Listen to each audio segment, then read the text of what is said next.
Welcome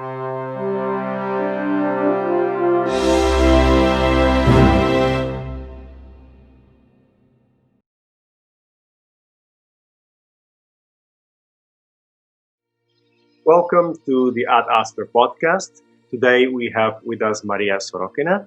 Welcome. Maria is currently a postdoctoral student at l'École Normale Supérieure, and she has done a research on her master's and in her PhD thesis on the discussions against astrology and all the debates going on against astrology. So, welcome. Thank you for inviting me. So what can you tell us about your research, and how did you stumble upon this kind of topic in your research? Well, actually, now it's not only against astrology, that's more general. It's about the theory of celestial influence, the theory of celestial causality, the theory according to which the celestial bodies can produce effects in our inferior worlds. But, well, when I was student in Moscow, I started working on one particular treatise against astrology. The treatise entitled the Summa de astris. The Summa de astris is written in 1265 by the Dominican friar Gérard de Feltre, and this is the first treatise against astrology specifically devoted to criticism of astrology since the Christian antiquity. And this is a very important text, first because of its argumentation, and second because, as I managed to discover, it is the main unmentioned, unknown source of Marsilio Ficino's treatise against astrology, the Disputatio contra Judicia Astrologorum. And then, well, it was the topic of my master thesis in Moscow, and then I wanted to continue, and when I started writing my PhD here in France, I wanted to continue studying the criticism of astrology, and I tried to look for this in the theological sources, namely the commentaries on the sentences. I will explain later what is this kind of sources. So I tried to look for it in the theological sources, but I found maybe something more interesting, in namely the theory of celestial influence. So that's my parcours. Mm-hmm. Yeah. And because, of course, the theory of celestial influence will have a direct impact on astrology, being astrology the body of knowledge that studies the effects, the supposed effect of celestial influence in the lower bodies. And you were saying that you searched for how. This is a question I have, and perhaps it's the moment to do it. So you said that you found out the first treatise in medieval where you have this kind of discussion, because we have that in antiquity with several of the church fathers and of the main figures. Yeah. Come in. And do you think that there is an hiatus, from what your perception of the topic? There's an hiatus, and then the subject is again, Is there a cut? or simply dims down and then comes back again? What's your perspective on how it develops? Well, all I can say, well, this text I studied is rather particular because the astrology which is criticized in this text is the particular astrology, some particular astrological treatises which were translated later in the 12th century. So this author, Gérard de Feltre, criticizes a very precise version of astrology. He read Ptolemy, but also Albumazar, Amar, Messala, Zael, Alcabitius, and he criticizes their theories. So it was impossible earlier this is not an abstract astrology like in other sources. This is a very precise astrology. Normally, we find almost everywhere two common arguments against astrology, namely in the theological sources. Well, the first argument is the argument about free will. The astrological predictions are impossible because the stars cannot influence the human soul. Men are their free will. And maybe the second common argument is about other causes.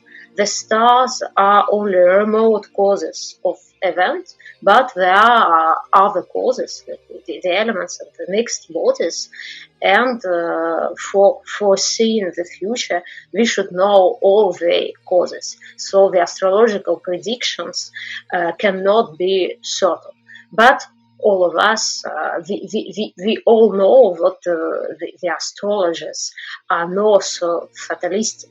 The astrologers do not deny absolutely the free will, and the astrologers do not pretend that other causes are not important.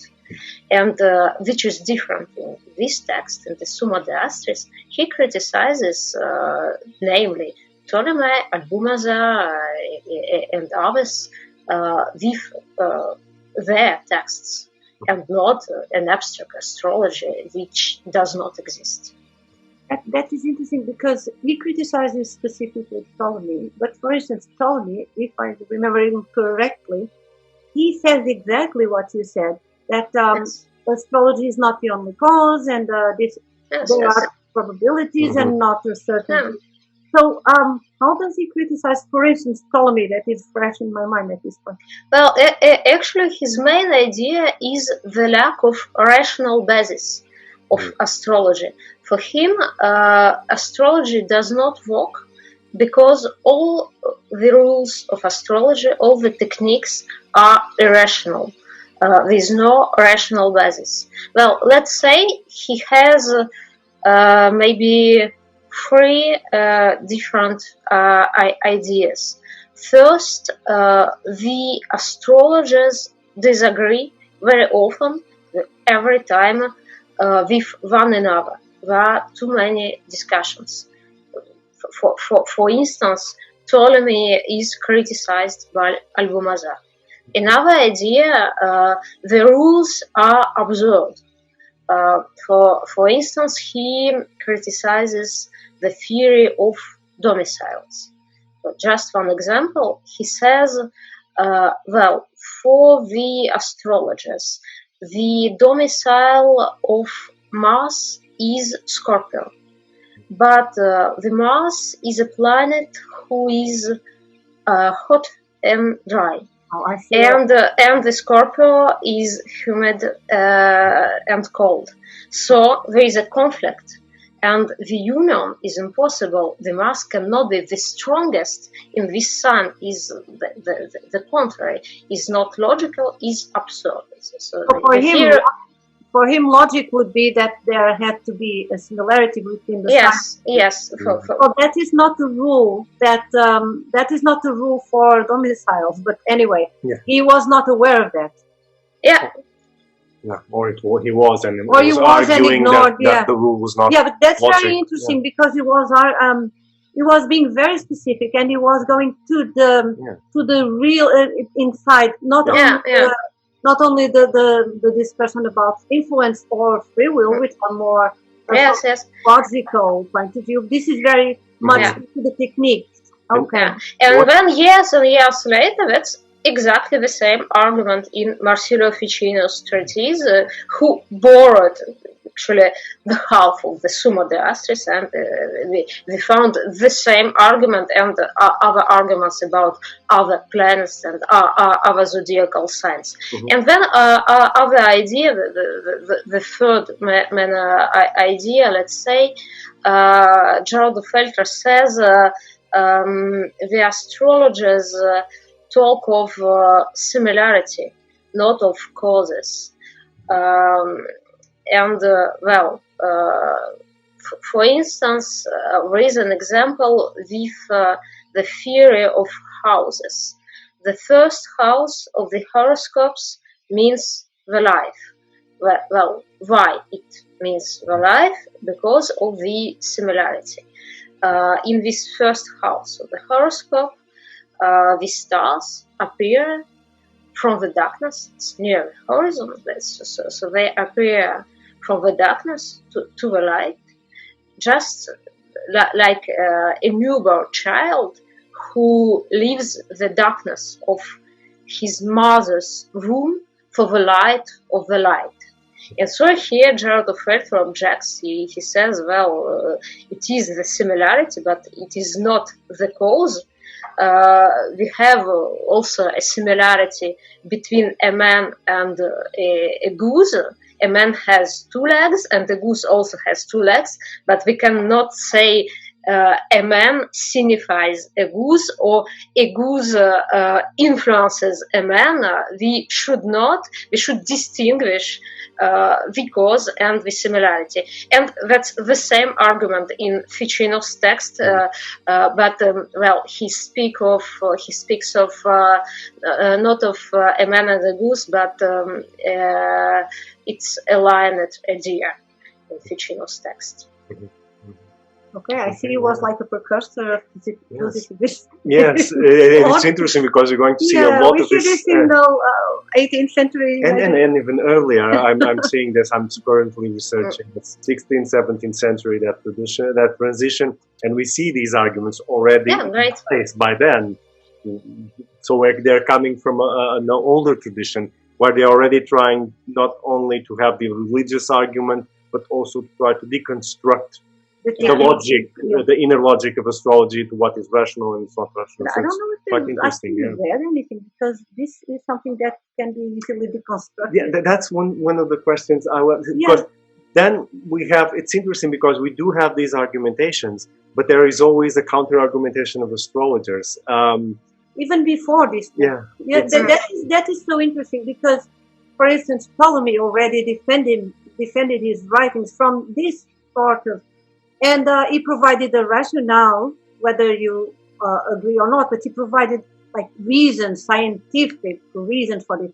So I don't know if these critics of Ptolemy and others, if they actually read the whole book, or they were just criticizing parts of the book. This is something. This one appears to be a very knowledgeable person, because if he's going against the theories of all these sources. Well, I think he read it. He read all the books, since, well, the Summa de Astris, there are 3 parts of it.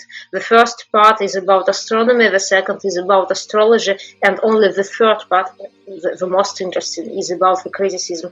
And this second part about astrology is very detailed, and well, it's a good explanation of all the rules and all the techniques. But this second part is about astrology itself. So it provides like an explanation about astrology. Yes. He explains how to make the horoscope, which types of horoscopes exist. Well, nativitate, selecciones. It is long as real path. It's rather detailed. Interesting. And does he offer any technique to interpret, or just to calculate? Because there are 2 things here: calculate, how to calculate, and then how to interpret. Because I'm curious, if he does go into interpretation, it should be different from Ptolemy and all the other authors that he criticizes. He has to offer something different. Does he offer an alternative explanation? So in a sense, does he agree with astrological practice, or does he dismiss it altogether? Well, I think I should read it. I have a raw transcription of it. We know by now 6 manuscripts of the Summa de Astris. So now all the manuscripts are incomplete. Well, I have by now a raw transcription. I hope one day I will finish this critical edition. I need more time. If I remember well, in this second part of the Summa de Astris, he just put together different parts from different books. One part from Ptolemy, another part from Albumazar, another part from Alcabitius, and so on. And he quotes something about the aspects. Alcabitius says that, but Albumazar says that. That's not so critical. For him, the discussion is a defect. For him, if the astrologers disagree, it means the astrology does not work. I see. So it's an argument. Especially, he talks a lot about discussions between Albumazar and Ptolemy. It's that's something. Maybe I will show an example about Marsilio Ficino, which is rather funny. I don't know if I can demonstrate my screen. I have an image of the manuscript. Okay, yes, you can share. You can share the. I will try. Well, yeah. Can you see it? Yes. Okay. So, there it is. Yeah. So here is the Summa de Astris. This is about the discussion between Ptolemy and Albumazar. El libro de Astris e Almagisti. Yes, I see. Yeah. So in Ficino's text, the Disputatio contra Judicia Astrologorum, we find an astrologer named Albius, and nobody knew who is that Albius. And we also find the same Albius in other Ficino's text, in his commentary on Plotinus. Albius and mentioned next to Albumazar. And so if we read the Summa de Astris, we will understand that this Albius is Albumazar. Ficino, actually, it was the mistake of Ficino. So Gérard de Feltre explains that according to Ptolemy, the moon is humid because of the terrestrial vapors. The vapors rise and the moon becomes humid. But according to Albumazar, it's impossible because the celestial bodies are incorruptible, the moon is incorruptible, and anyway, the vapors cannot rise so high. Yeah. So, in Gérard de Feltre text, you can see in this red frame, the name of Albumazar is written as Albu. Here, Albu, quarto libro, book 4 of Albumazar. And Ficino didn't understand. He thought quarto libro Albi, book 4 of Albius. He thought is the Albi genitive case. Yeah. For Albius, and he invented Albius, and then in another treatise he said, so Albius and Albumazar criticized Ptolemy because for Ptolemy the moon is humid because of the terrestrial vapors. Yeah. So, I like these examples. We can see that Marsilio Ficino is a human person who can make some mistakes, not a robot. Exactly. Yeah. You can see the human part of the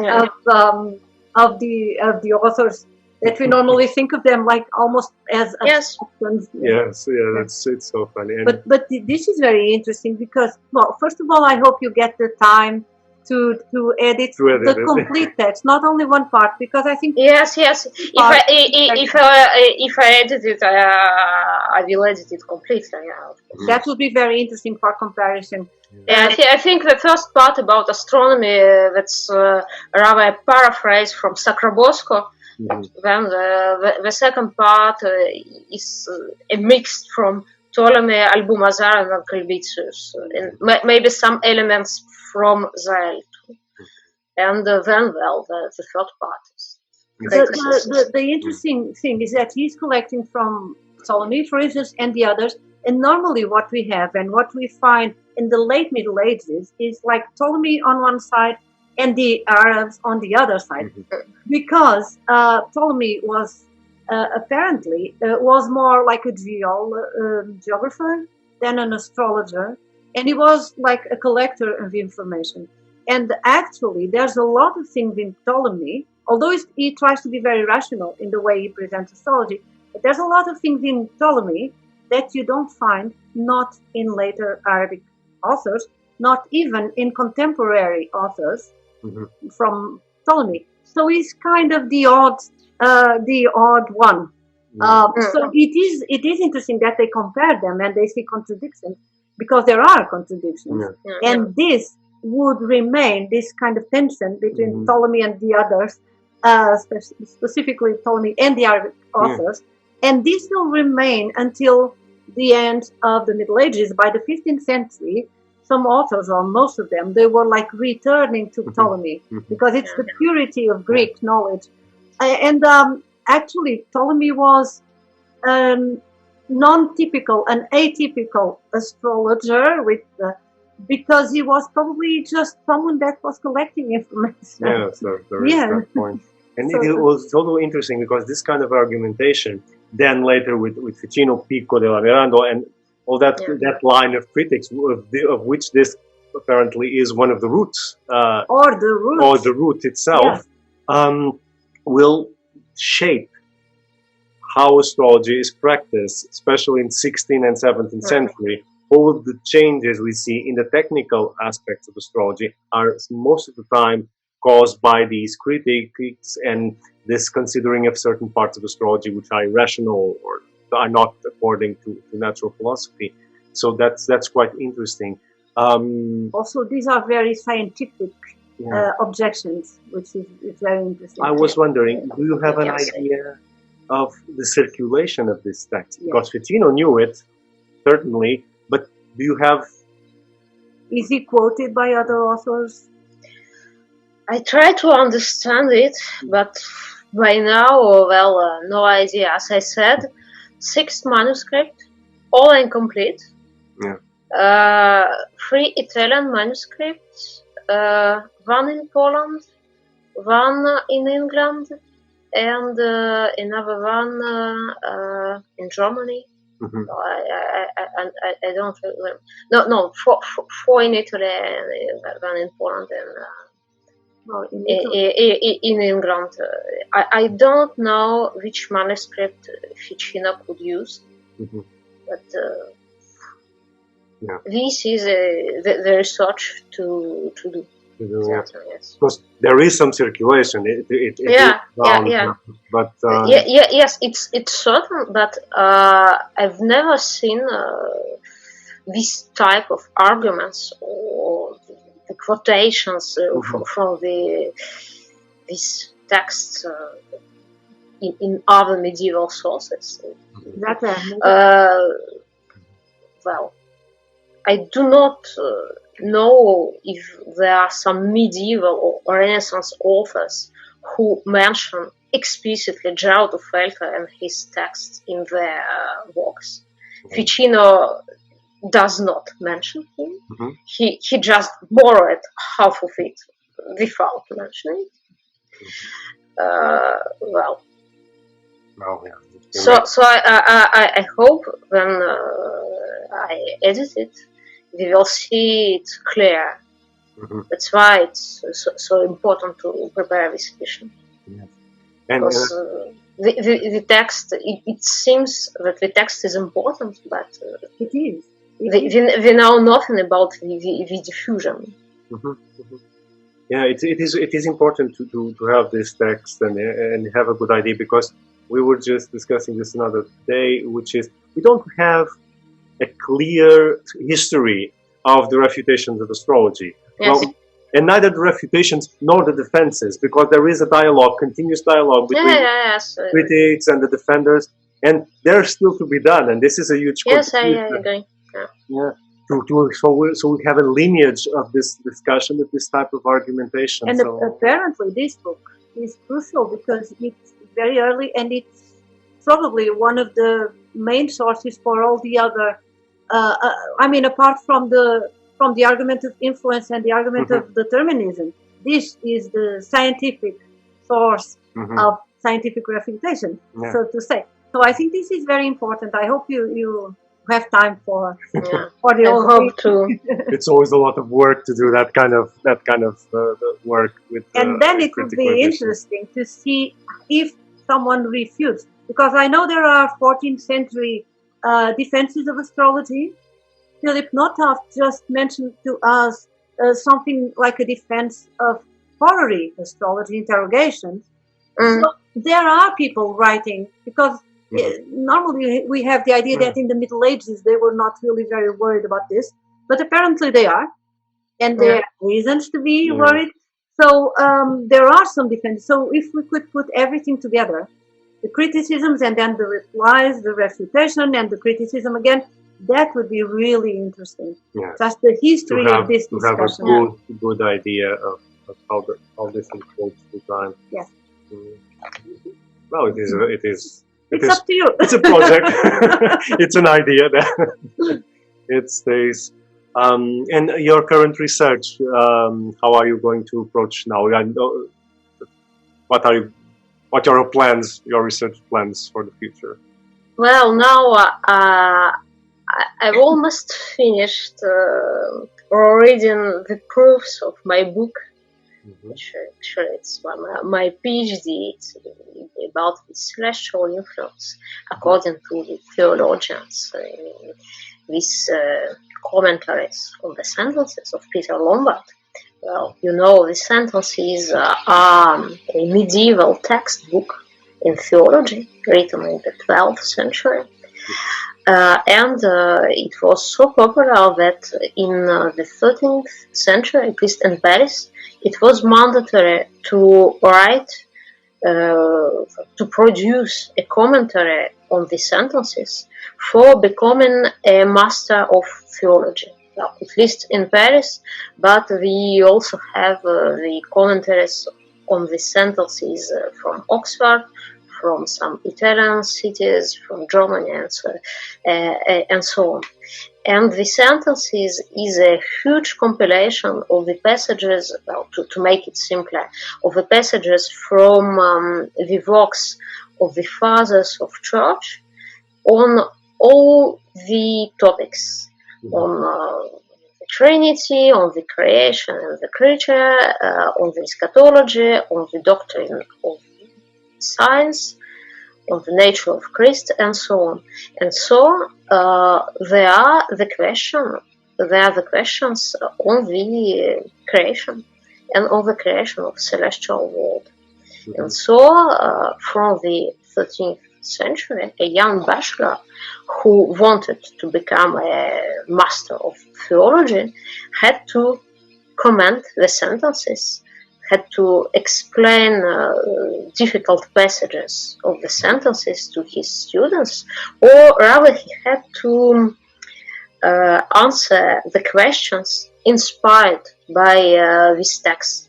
And we can find the questions about the celestial influence. And maybe why is it so interesting?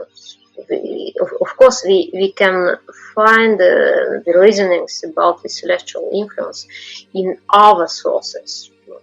Now, in the commentaries on Aristotelian works, physics, on the heaven, meteorology, and so on.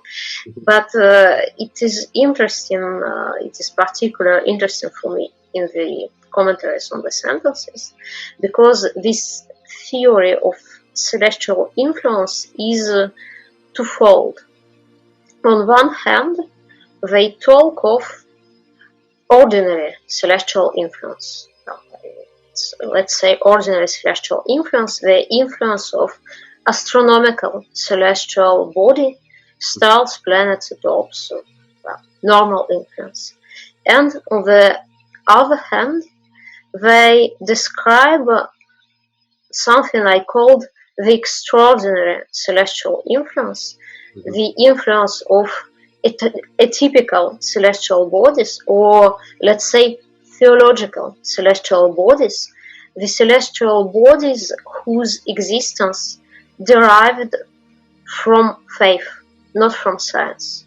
And there are two major cases. The first is the Empyrean heaven. Well, do you know the Empyrean heaven, the last sphere in the universe, the paradise, the celeste paradise, the highest sphere.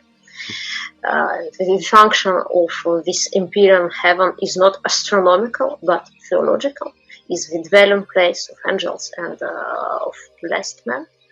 And another case, the second case, is the celestial world just before and after the last judgment, because this celestial world is rather different from ours.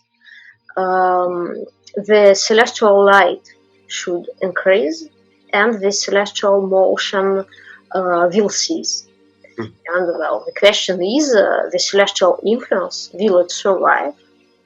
And well, the answer is rather yes. The celestial influence will be there, and this celestial influence will be a tool for organizing, for creating a new universe, a post-apocalyptic universe. Do it better. And well, that's why it's rather interesting to read these commentaries on the sentences. We can compare these views, and we can study, to make it simpler, the relationship between science and faith, the mutual influence of science and faith.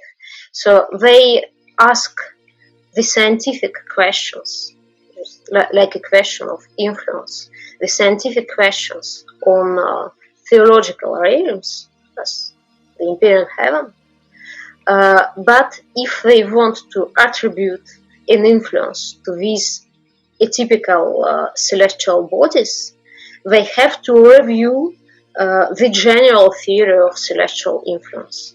They have to explain how the celestial influence is possible without rays. They have to explain how the celestial influence is possible without motion, and so on. Very interesting. I was thinking of something that you said a little earlier about the cessation of movement of the planets. That is so interesting because for him the influence continues and it is the beginning of a new. So probably this is the return of the Thema Mundi. Yes, that idea. Everything begins to move. The planets began in their ideal position and then they moved and so probably when they stopped. I've just seen your podcast with Godfrey quality. Yes. Annus Platonicus and Thema Mundi. But actually, sometimes you can find this particular question in the commentaries on the sentences about Thema Mundi and the end of the cosmic cycle, the end of this. They don't say the great year, but it's the kind of great year. The question is, which will be the final constellation, the position of all these celestial bodies in the end of the time? Will it be identical to their first position, to this Thema Mundi? And well, I think I found one commentator from Oxford, Richard Shacker, who says, well, it's possible, it's not impossible, but for others it's totally impossible. And we have two arguments, theological and, let's say, scientific. The theological argument is the argument of Thomas Aquinas. it cannot be the same, since if it's the same, we can foresee the end of the time, we can calculate. And normally it is God who will decide when the last judgment will take place, and we cannot foresee the future, and we should not try.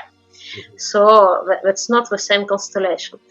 And then by the end of the 13th century, we find also a scientific argument. The position is not the same. That's the argument of at least two Franciscan commentators, Duns Scotus, and also before him, Richard of Mediavilla. Well, we used to say Richard of Middleton, but he was not from Middleton. He was rather from Mainville in France. So now we say Richard of Mediavilla. So the position is not the same in the beginning and in the end, because the influences which are required in the end and in the beginning are not the same. In the beginning, we need the influence which stimulated the generation, the plants and the animals, the minerals, the elements.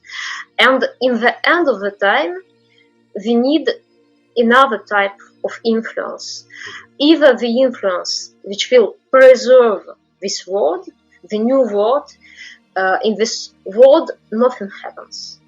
Or maybe another influence, an influence which will destroy our world, which will maybe produce the universal conflagration, which will be one of the causes of this universal fire.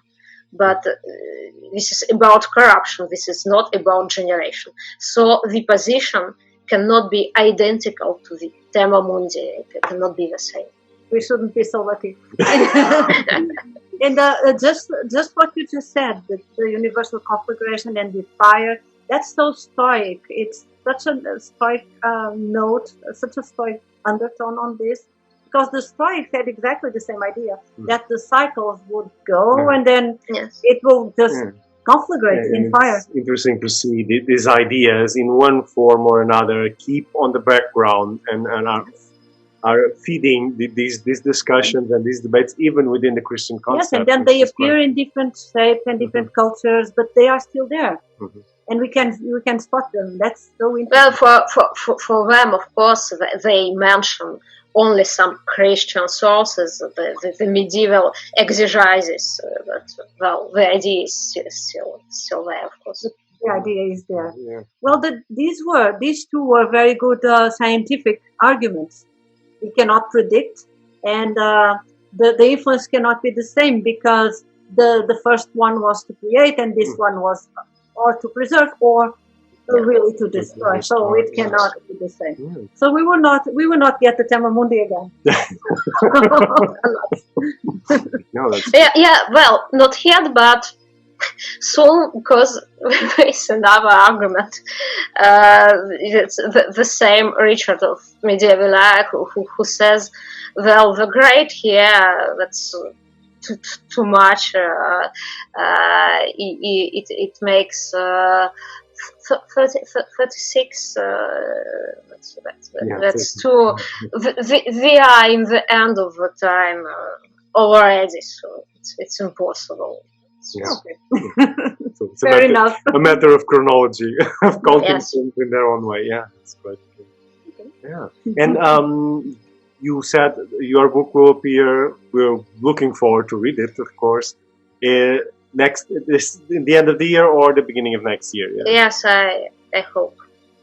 Yes, let us know when it does. Do you already have a title? Alors, it's in French. Les sphères, les astres et les théologiens, l'influence céleste entre la science et la foi dans les commentaires de Sentences. Les sphères, stars, and theologians, celestial influence between science and faith. In the commentary, of the sentences. Yeah. It's similar. 13th, 14th century. Okay, similar to your thesis. yeah. Well, we're looking forward for the book. Yes. And for the critical edition, I can't forget about it. Well, of course. Well, I will send you a link for my book because we have a web page of the book. Oh, yes, please. Thank you. Please. Yeah. So that also the There listeners. is a description. Okay, yes. And so people can know when it's out, which is wonderful. And perhaps when it's out, we can talk a little bit more then and explore a bit more. Yeah, That would be great. Yeah. Yes. Okay, so Okay, thank you well. very much, Maria. Yeah, thank you very thank much. you. Your research is fabulous. Best of luck with taking these projects ahead into their finishing and for your future projects, of course. And hope to contact you again soon. Yeah. Yeah, thank you. See you. Bye. Bye.